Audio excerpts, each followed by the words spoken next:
The ambition and scale of the project is striking, and we are delighted to be working with Masterise Homes on this unique residential project, which brings together their progressive vision and our extensive experience in large-scale master plans to create a distinct global city.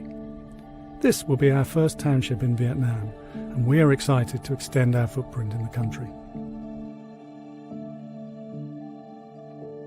I think it was the vibrancy of the city. When you go into the city and you start to understand the culture of the place, we spent a lot of time just experiencing downtown Ho Chi Minh City, seeing how people lived and looking very closely at the architecture of the city. And I think that really influenced the thinking for us. What we wanted to do with the master plan was really learn from the traditions and the history and start to interpret that into a contemporary way.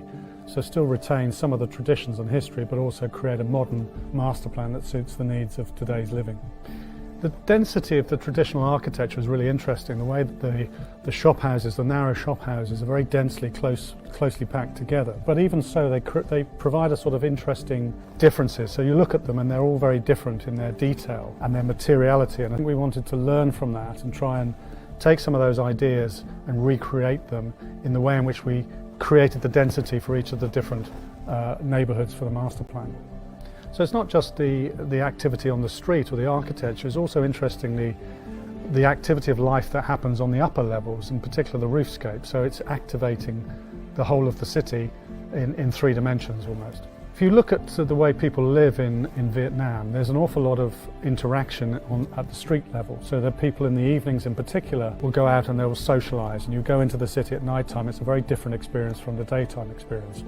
Similarly here, we wanted to allow people who live and reside in this in the global city to actually be able to interact with one another at a street level, and we create these spaces at the front of the properties that allow people to meet their friends and neighbours and engage in a very sociable and community way. When we think about designing not only master plans but also individual buildings, we very much try to look back at history and try and understand the past and be heavily influenced by that. So we wanted to create something that's modern, contemporary, that is suitable for the way in which people live, but very much forward thinking about creating a design for a global city.